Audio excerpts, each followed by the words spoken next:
Mesdames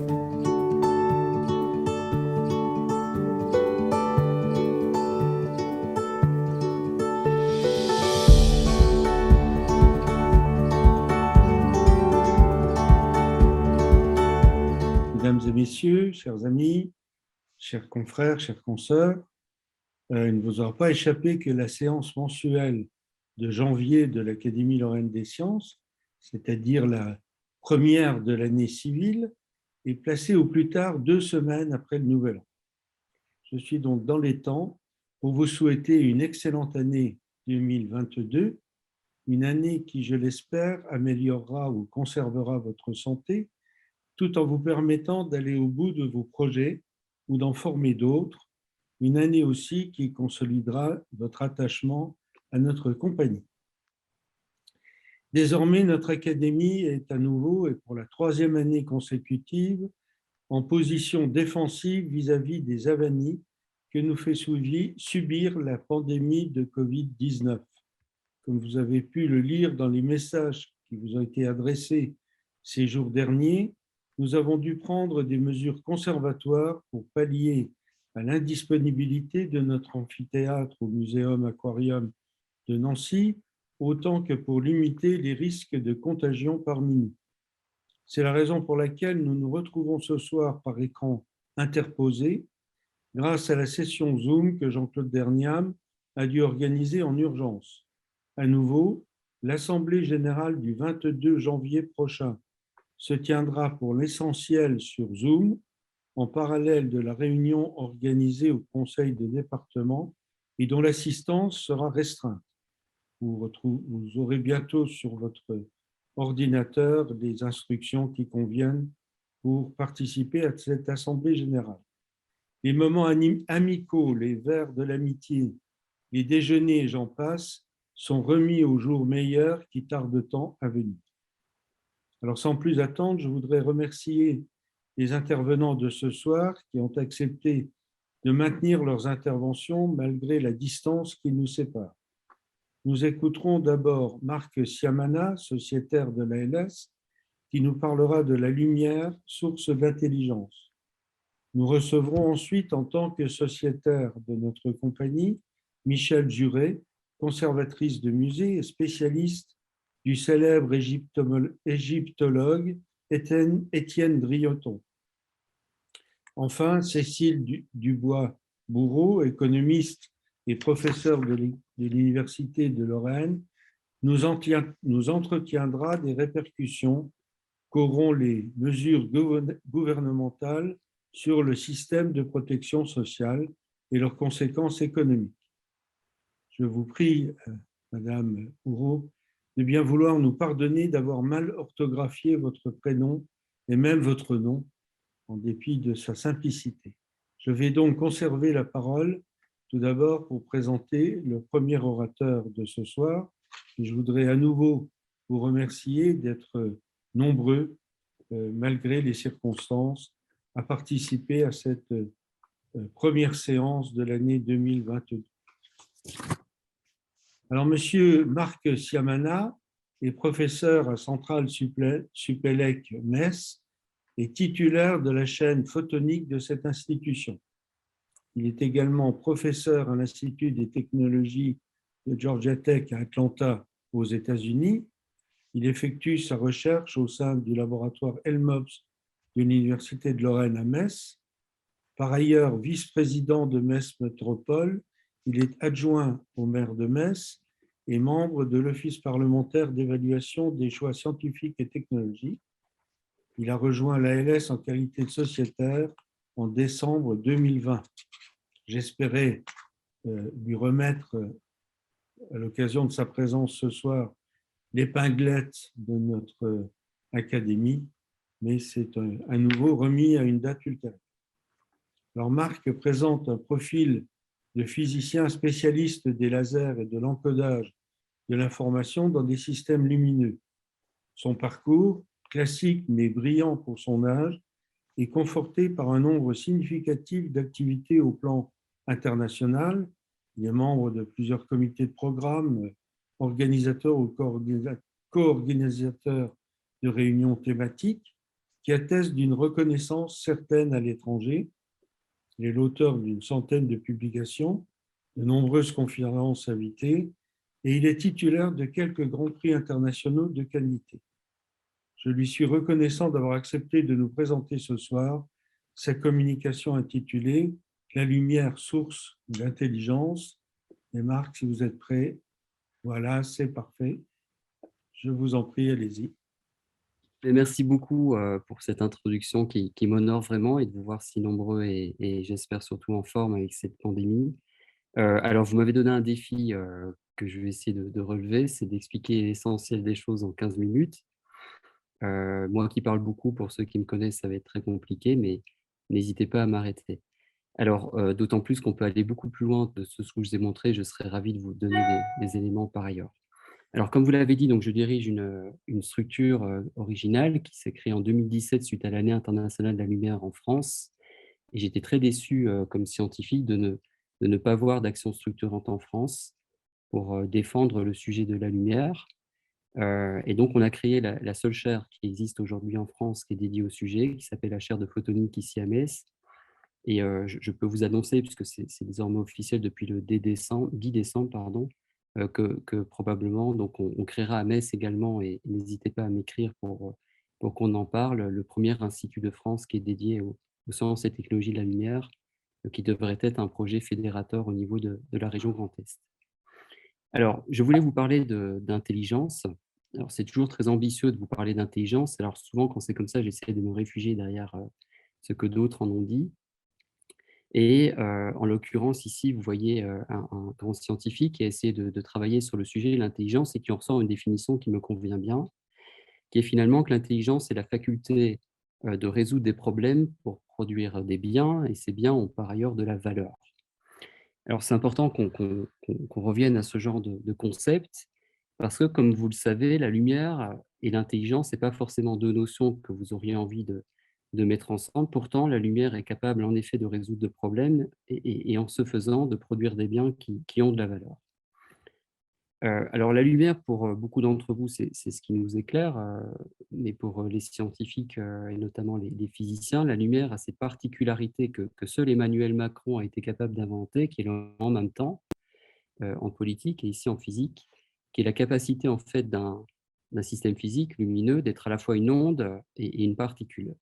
Alors cette onde, quand elle se comporte comme une onde, a des propriétés qui nous impressionnent. Elle se réfléchit, elle aussi, elle diffracte, elle se polarise, elle nous permet de voir des objets en 3D, de voir des couleurs. Et quand elle est particule, elle est surtout énergie. Comme elle est énergie, elle est force, et comme elle est force, elle peut entraîner des objets à l'échelle microscopique, nanométrique, et par ailleurs, elle a des propriétés de particules quantiques qui sont exploitées évidemment aujourd'hui. Alors, la lumière, ce n'est pas un concept que l'on utilise dans notre jargon technique. On parle aujourd'hui de photonique. La photonique, c'est ce que l'électronique est à l'électron. Donc, la photonique est simplement la science et les technologies de ce qui exploite la particularité de la lumière d'être une onde et une particule, autrement dit les photons.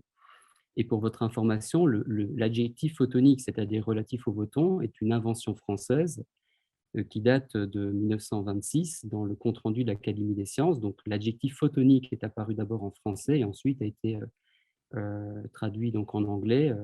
Et aujourd'hui, on parle de photonics ou de photonique dans les grands consortiums aujourd'hui mondiaux et européens. On ne parle pas d'optique, on ne parle pas de lumière, on ne parle pas de ces choses-là. Voilà. Donc, la photonique, c'est quelque chose qui, pour beaucoup d'entre vous, peut-être est quelque chose de nouveau, mais qui néanmoins a inondé votre vie depuis plus de 50 ans, puisqu'en fait, à la fois les composants, à la fois les services aujourd'hui de la science et des technologies de l'information exploitent largement la photonique. L'exemple évidemment le plus flagrant, c'est les fibres, les lasers, les écrans plats, et un certain nombre de choses. Et la photonique, pour votre information, c'est un marché estimé en 2025 à plus de 800 milliards de dollars, soit pratiquement le montant global du marché de l'automobile, qui est estimé autour de 1000 milliards de dollars. Alors, je sais que beaucoup vous parlent de l'intelligence artificielle, et à juste titre, mais l'intelligence artificielle aujourd'hui est un marché estimé beaucoup plus faiblement que celui de la photonique dans notre vie de tous les jours. Donc, c'est pas quelque chose qui est de la science-fiction, c'est quelque chose qui au contraire, inonde tous les jours. Alors, pourquoi la lumière, avec ses propriétés, serait-elle source d'intelligence? Et je l'ai résumé ici. Et si vous retenez la phrase que j'ai notée là, en fait, vous retiendrez l'essentiel de ce que j'aurai expliqué après. Alors, cette lumière, elle a une propriété fondamentale intéressante, c'est qu'elle interagit avec de la matière. En interagissant avec de la matière, alors pas n'importe laquelle, la matière va modifier ses propriétés physiques, en l'occurrence ses propriétés optiques, et en interagissant avec la matière, en modifiant ses propriétés optiques, la matière répond à la lumière qui la traverse en modifiant elle-même ses propriétés.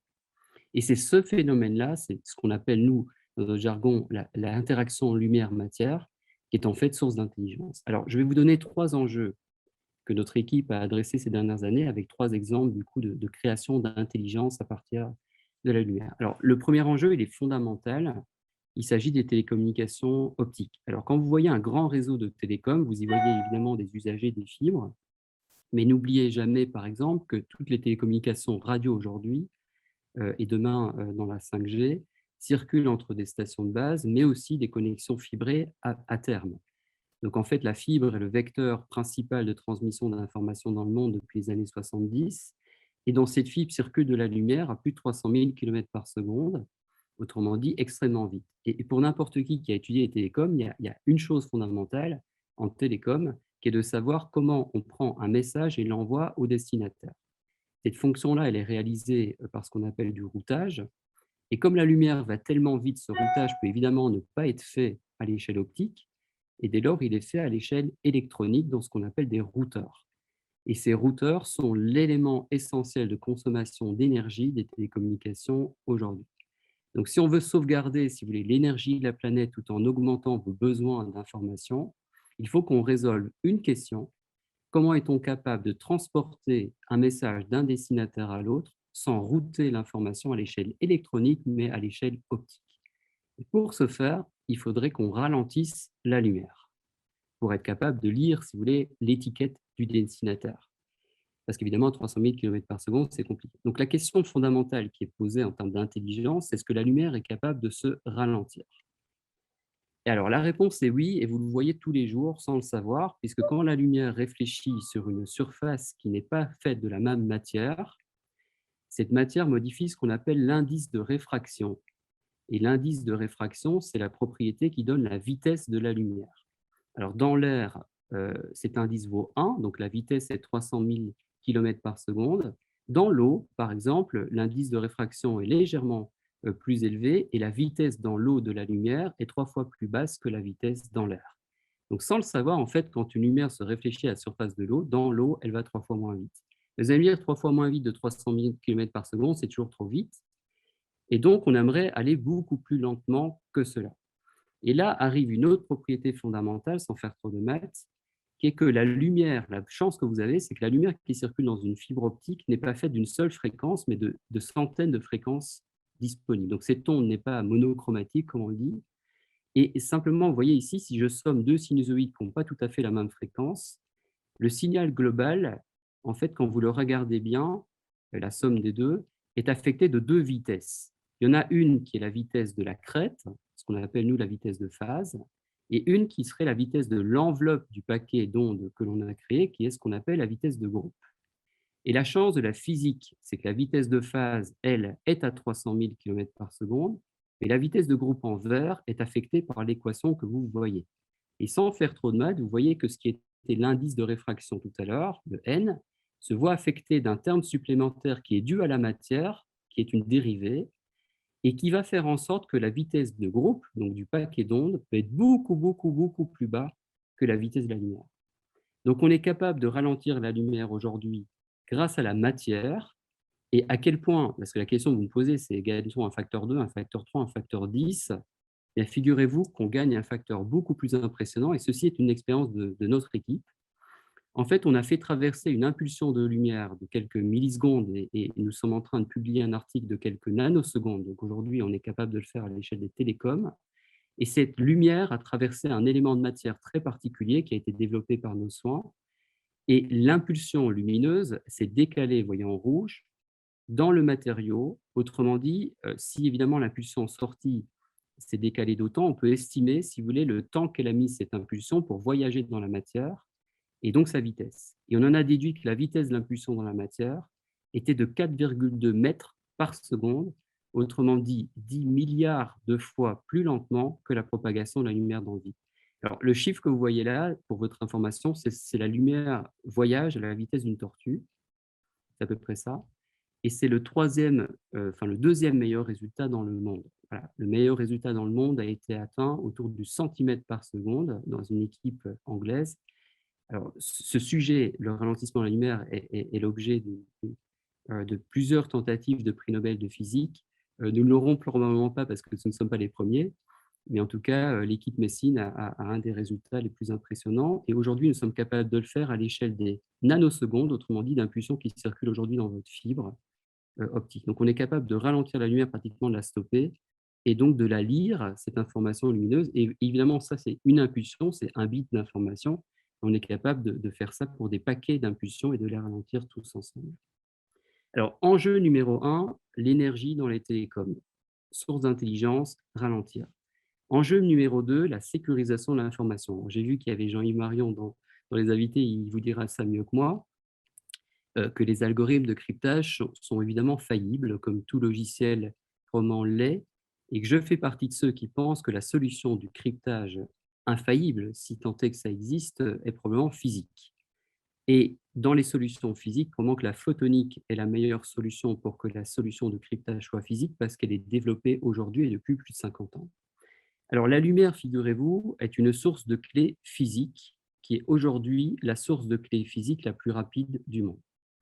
Alors, petit élément simplement pour vous donner une information, mais ce que vous savez, c'est que les informations cryptées circulent en clair et que c'est la clé qui est en fait chiffrée et décryptée par l'utilisateur. C'est la base même de ce qu'on appelle la cryptologie. Et pour générer une clé, il faut être capable de générer des nombres aléatoires, évidemment rapidement si vous souhaitez que cette clé soit échangée au rythme des données qui vont vite et que vous souhaitez transmettre. Et pareil, donc je ne suis pas là pour se glorifier forcément, mais c'est important que vous sachiez que c'est en Lorraine que ça se passe. C'est que le record du monde de la génération physique de données aléatoires et donc de clés la plus rapide du monde a été réalisé ici à Metz dans notre équipe, où nous avons en fait démontré à partir d'un laser, vous voyez que ce laser émet en fait une puissance qui évolue dans le temps de façon un peu bizarre. C'est ce qu'on appelle du chaos optique. Et en fait, on a été capable de démontrer que l'on avait atteint plusieurs centaines de milliards de pile ou face par seconde. Autrement dit, on génère, si vous voulez, une clé. Alors, est-ce que c'est statistiquement relevant? Est-ce que c'est aléatoire ou pas? Ça, c'est l'armée américaine qui nous le dit. Ce sont des tests, vous voyez à droite, qui sont des tests NIST et Die Hard, qui sont des tests en fait fournis par l'armée américaine. Et ces tests, en fait, ont été passés à plus de 95% de succès. Autrement dit, pour une armée américaine, les données générées sont aléatoires. Alors, le record absolu a été atteint l'année dernière par notre équipe dans Science, où en fait, on a atteint 240 milliards, je ne sais même pas vous dire combien, à 240 10 puissance 10 puissance 12 pile ou face par seconde. C'est-à-dire, alors autant vous dire que cette génération de nombres aléatoires n'a pas d'application aujourd'hui, ça va beaucoup trop vite. Mais en tout cas, nous sommes capables, avec de la lumière, de générer de l'aléa à une vitesse non précédente, autrement dit, générer la clé physique qui, probablement en termes de cryptographie, est la plus rapide. Alors, dernier enjeu pour terminer, l'intelligence suprême, c'est évidemment de mimer l'intelligence vraie. Alors, celle de votre cerveau, alors on est un peu mal barré parce que c'est pas moi qui le dis, c'est les spécialistes de l'intelligence artificielle. Yann LeCun, en l'occurrence, pour l'apprentissage profond, qui nous dit que l'intelligence artificielle n'a même pas atteint l'intelligence du rat. Alors, évidemment, on a des centaines de milliards de neurones et on n'est pas capable de faire ça avec des neurones artificiels aujourd'hui. Par ailleurs, juste pour votre information aussi, l'IA est très consommatrice d'énergie. Et je vous cite une petite phrase à nouveau, Yann LeCun, qui est que l'entraînement de certains modèles récents d'IA, l'entraînement machine, consomme l'équivalent pour l'énergie de 60 personnes au cours d'une vie. Donc un algorithme relativement simple et très coûteux en énergie. Alors, on fait partie de celles et ceux qui pensent qu'on peut développer une intelligence artificielle qui serait matérielle, qui ne serait pas logicielle et qui serait à nouveau photonique. Alors, je vous donne, évidemment, vous ne pourrez pas tout comprendre, mais je vous donne juste un schéma de principe. Ce que vous voyez là est un laser qui génère de l'information dans une fibre. Alors, ce laser, c'est ce qu'on appelle un vexel, vous le voyez à droite. La lumière circule dans une fibre.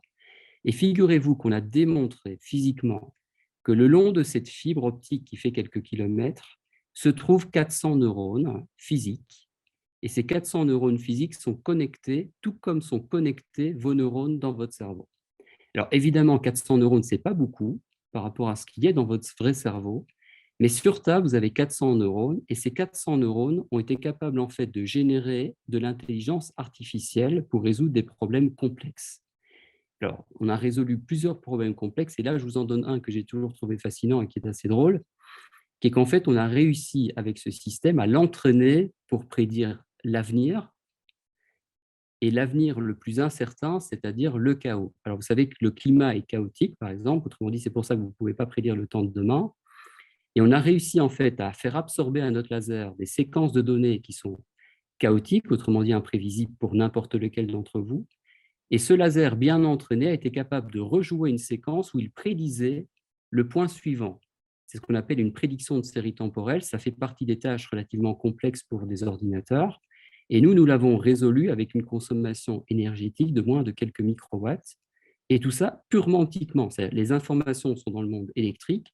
Le laser les lit, il vous répond, vous analysez sa sortie, vous analysez la lumière qui sort et vous en concluez la donnée future qui est le point rouge de mon dessin. Vous voyez que le rouge et le jaune, c'est-à-dire la donnée vraie, ont des erreurs de moins de 1%. Et aujourd'hui, dans l'équipe, on a résolu des tâches beaucoup plus complexes que celle-là. Donc, vous voyez qu'en conclusion, la lumière est un objet qui, évidemment nous éclaire, mais c'est aussi quelque chose qui, en interagissant avec la matière, satisfait au moins 3 sources d'intelligence dont nous avons besoin. La première, c'est d'être capable de ralentir de l'information pour la contrôler. Ça, ce n'est pas donné à tout le monde. En termes d'intelligence, ça a nécessité des années de développement de transistors et d'amplificateurs pour faire ce qu'on appelle des lignes à retard. Et aujourd'hui, en optique, on est capable de le faire et pratiquement de réduire la vitesse de plusieurs centaines de milliards de fois. Sécuriser l'information à l'échelle physique par la génération de clés, mais aussi, Jean-Yves, Marion le sait, je pourrais vous parler de cryptographie par chaos, ce dont je n'ai pas eu le temps aujourd'hui. Et aussi, nous sommes capables aujourd'hui, avec un laser, de réaliser un réseau de neurones physiques qui est capable de résoudre des tâches complexes comme sont capables de le faire des ordinateurs et probablement pas loin de ce que vous êtes, vous, capable de faire avec votre cerveau humain. Donc, c'est de l'intelligence artificielle, mais qui n'est pas logicielle, qui est donc physique. Voilà, je vous remercie et puis à très bientôt, où je suis capable évidemment de répondre à vos questions. Bonjour Voilà. tout le monde. Donc moi, je suis un grand fan de ce que fait Marc. J'ai déjà invité au labo, donc je suis un peu subjectif, on va dire. Ma question porte sur la dernière partie. Sur la première partie, sur la sécurité, je suis tout à fait d'accord avec lui. Je pense que ces approches risquent à terme de bien sécuriser les échanges chiffrés. Mais la seconde partie est tout à fait passionnante parce que la question qui soulève sur l'énergie en particulier des systèmes d'apprentissage actuellement qui sont utilisés en intelligence artificielle est colossale. Et si on veut freiner un peu notre consommation énergétique, il faudrait aussi y penser. Là, dans le résultat que tu présentes, c'est 400 neurones. Finalement, ce n'est pas forcément beaucoup. Jusqu'où, quel est le record? Est-ce qu'il y a des records? Et toi, comment tu vois les choses dans le futur? Et après, il y aura peut-être aussi un problème, disons, ce qu'on peut espérer. Alors, je vais un petit peu rêver des processeurs, des microprocesseurs optiques Alors, avec des réseaux de neurones qui seront faits dans ton laboratoire. Alors, merci Jean-Yves, et moi aussi je suis passionné évidemment par ce que fait Lauria, et là on touche à un sujet en Lorraine, évidemment il serait important pour nous je pense qu'on a une plus-value en Lorraine qui vraiment est rarissime dans le monde, c'est être capable d'avoir les meilleurs laboratoires évidemment d'informatique et des très bons laboratoires de physique, et probablement qu'on peut mixer un peu ces compétences. Alors pour la question très précise de Jean-Yves, donc alors premièrement, cette approche, elle a été développée dans le laboratoire. Elle existe aussi en Espagne où d'autres équipes travaillent avec nous. Et on est tout à fait capable d'installer le long de ces fils beaucoup plus de neurones. Alors, c'est plutôt nous qui nous limitons, c'est-à-dire on peut y mettre des kilomètres et des kilomètres de fibres et on a beaucoup plus de neurones. Ce qu'on a démontré, c'est que pour la tâche, en l'occurrence, que j'ai montrée, les performances, en fait, saturent dès lors qu'on dépasse une certaine quantité de neurones dans le système. Donc, manifestement, mais ça, c'est un sujet qui nous dépasse pour l'instant un peu, il n'est pas évident que que la complexité, c'est-à-dire l'augmentation de nombre de connexions, soit bénéficiaire par rapport à un certain nombre de tâches qu'on est en train de regarder. Ce qui semble jouer beaucoup plus, c'est la non-linéarité de la fonction, quelque part, de notre réseau de neurones. Et cette non-linéarité du neurone en soi, c'est l'optique qui la donne. Donc, premièrement. Deuxièmement, le monde de la photonique n'est pas du tout en train d'évoluer vers des systèmes massivement connectés, pour une raison simple, c'est que parce que, par exemple, le schéma de principe que j'ai montré, qui est une longue fibre, n'intéresse pas du tout les intégrateurs, puisqu'évidemment, une fibre optique n'est pas intégrable sur un composant.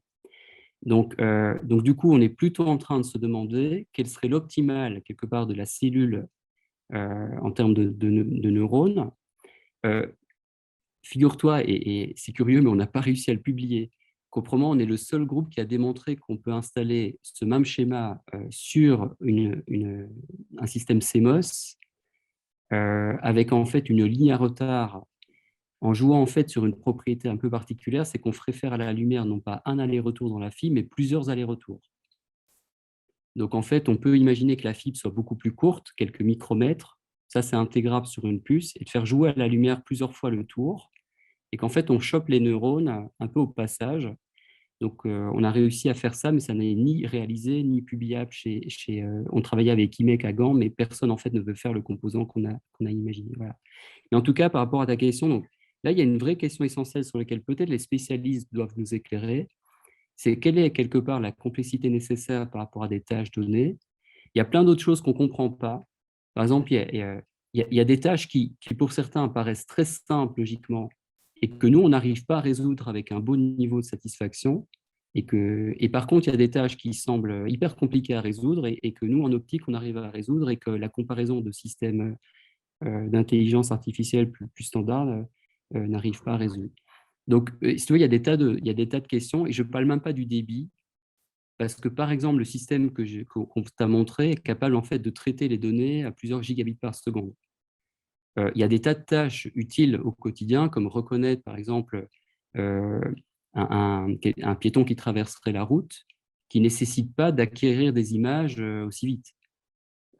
Et donc, peut-être on peut avoir un système plutôt électronique qu'optique, plus lent, avec plus de neurones. Voilà. Donc, vraie question essentielle. Tout ce que tu as dit, c'est vraiment ce qui inquiète, préoccupe la communauté photonique. Mais tous les grands groupes y travaillent. Hein. Intel, Facebook, voilà, aux États-Unis, on est tout petit, nous. Hein, et on va vite se faire déplacer.